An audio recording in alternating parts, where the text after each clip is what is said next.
Bonjour à tous et bienvenue sur Sensation où nous allons parler avec design avec Marion et Juliette qui grâce à leur entreprise Bois Velours s'attellent à rendre leurs lettres de noblesse à des objets d'autrefois. Bonjour. Bonjour. Alors avant toute chose, comment vous est venue l'idée de créer Bois Velours ? Alors la brocante, c'est une passion qu'on a depuis l'enfance. Nos parents, ils nous ont toujours emmenés au Puce à Paris ou en Bretagne parce qu'on a une maison de vacances là-bas, faire les brocantes. Donc c'est quelque chose qu'on fait depuis toujours, qu'on adore. On a toujours voulu travailler entre sœurs, monter quelque chose ensemble. Il s'avère que les dernières années, j'habitais pas en France, donc on se voyait pas beaucoup, c'était compliqué. Et avec le Covid, du coup, je suis revenue vivre ici. Et c'était le bon timing en fait. On a eu un bon concours de circonstances. Moi, j'ai été licenciée après le Covid et Marion est rentrée. Et du coup, on s'est dit que c'était le moment, on l'a senti. Ouais. Et donc, on a réfléchi à ce qu'on pourrait monter ensemble comme entreprise familiale. Et voilà, on est revenu sur cette idée qu'on adorait la brocante depuis toujours. Faut savoir que tous nos appartements ont été meublés avec des meubles vintage. Et donc, pour nous, c'était le moment. Donc, voilà, c'est comme ça que c'est né. Ça a vraiment germé pendant l'été 2020. Donc, on a un peu réfléchi. Et puis, on était dans notre maison de campagne, justement. Et c'est là que ça a éclos. On a réfléchi à un nom. Et puis, en une après-midi, on a trouvé Bois Velours. Voilà, on s'est dit que ça sonnait bien. Ça reflétait les matériaux nobles qu'on aimait bien retrouver sur des meubles. Et donc, c'est sorti comme ça. Et puis, il y avait aussi cette idée qu'on avait envie de faire quelque chose d'utile pour la société. Moi, j'y réfléchissais déjà avant dans mon ancien travail, à avoir un métier. Voilà, j'étais en merchandising et j'en avais un peu marre de mon job qui poussait vraiment à la consommation effrénée et pas très réfléchie. Et donc, avec la brocante, il y a aussi cette dimension un peu écolo de réutiliser des choses qui existent déjà et de pas pousser vers une consommation... on achète, on jette. Et puis grande conso, quoi, d'avoir des choses de meilleure qualité et plus rares. Et donc, voilà, c'est comme ça que ça a commencé. Alors justement, je voudrais revenir sur votre entreprise. Est-ce que vous pourriez exactement nous expliquer un peu le concept déjà, pour commencer ? Donc l'idée, c'est que c'est une brocante en ligne. Donc principalement sur Instagram. On a lancé le compte fin septembre 2020. Et donc, on propose plusieurs fois par semaine des nouveautés, soit des meubles, soit des plus petits objets. On a des vases, des cadres, des petits objets de déco qui n'ont pas forcément d'utilité d'ailleurs. Parfois, c'est vraiment juste décoratif. Ouais.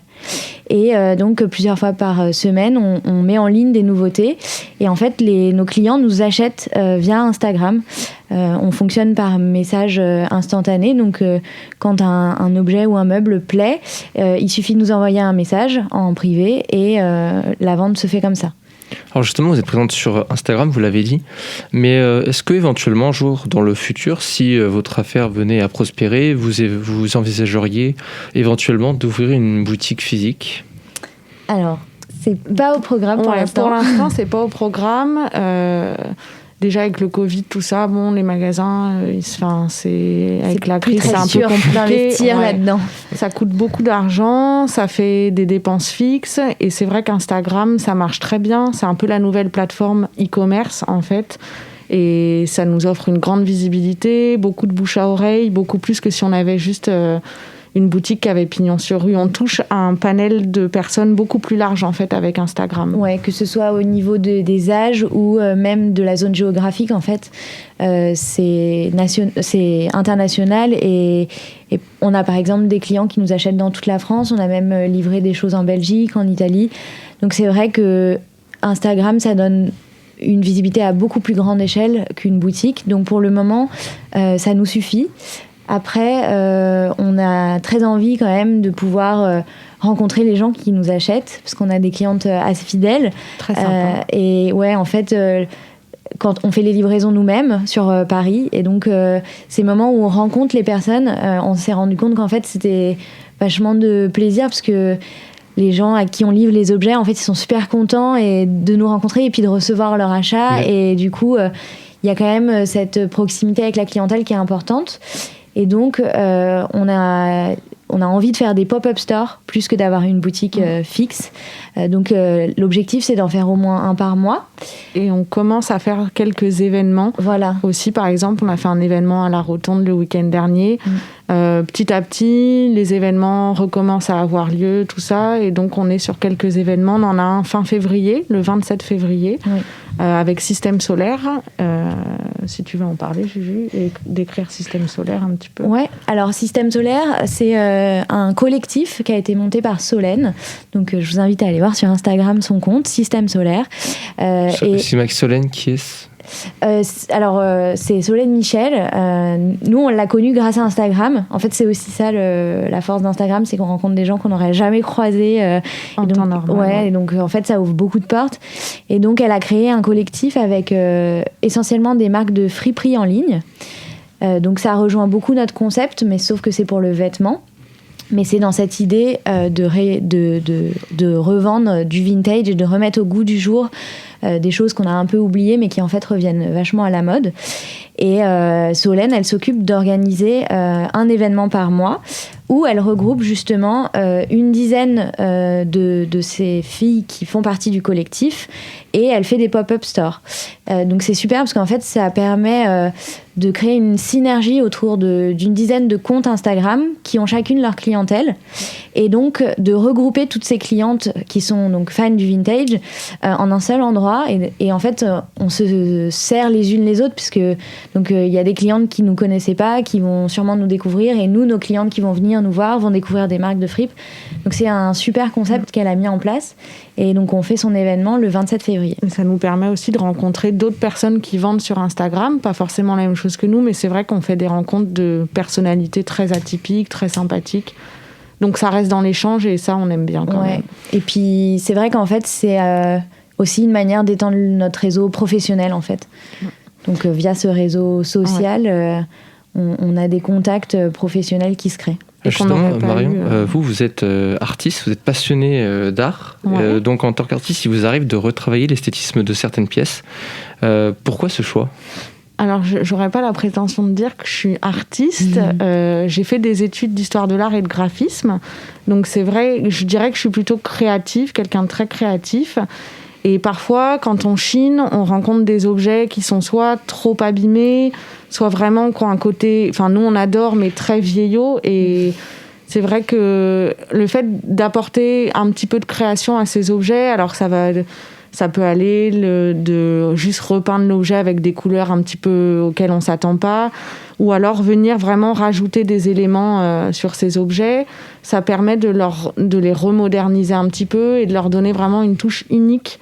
Et de toute façon, je suis quelqu'un qui est très touche-à-tout, j'aime bien créer, donc c'est quelque chose que j'aime bien faire. Chiner, c'est trouver, on est d'accord ? Oui, c'est ça. Chiner, c'est aller en brocante. Et chercher et trouver. Et parfois pas trouver. Parfois pas trouver, mais... Dans l'idéal, c'est trouvé quand même. Vous disiez tout à l'heure donc, que vous alliez souvent dans les brocantes, vous aimiez ça, c'est votre passion, enfin une de vos passions. Du coup, comment vous faites pour dénicher la perle rare, en tout cas l'objet qui fera que vous avez envie de le proposer à vos clients ? On la cherche encore, la perle rare. En fait, on ne sait jamais ce qu'on va trouver quand on va en brocante. C'est ça qui est chouette aussi. Ouais, c'est un peu ça aussi qui nous... C'est ça qui vous plaît dans les brocantes, en fait. En fait, il n'y a aucune journée qui se ressemble dans ce qu'on fait, parce que on va dans plein de brocantes différentes, on fait des vides maison, on fait des vides greniers. Et quand on arrive, on peut repartir bredouille, comme on peut repartir tellement chargé qu'on passe 1 heure à charger l'utilitaire avec ce qu'on a trouvé. Et pour trouver la perle rare, il faut beaucoup de chance. Après, il n'y a pas une perle rare. Juliette, elle va avoir des objets qui seront sa perle rare à elle, et moi, d'autres. Enfin, c'est vraiment un peu au feeling aussi. C'est vraiment une question de goût aussi, quoi. Justement, Juliette, vous êtes plutôt orientée sur l'histoire d'un objet, c'est ce qui vous intéresse plus. Du coup, c'est quoi une bonne histoire ? Alors, c'est pareil, je pense qu'il n'y a pas une bonne histoire. Moi, ce que j'aime dans la brocante, c'est que ça me fait voyager. En fait, tous ces meubles et ces objets d'une autre époque, j'arrive à les visualiser à l'époque où ils étaient encore utiles. Et je me projette beaucoup quand je vois une table des années 70. J'arrive à vraiment visualiser les intérieurs de l'époque. Et en fait, c'est ma manière à moi de voyager. Et en fait, tous les objets et les meubles racontent des belles histoires. Il suffit juste de s'y intéresser un petit peu. Et il n'y a pas la bonne histoire.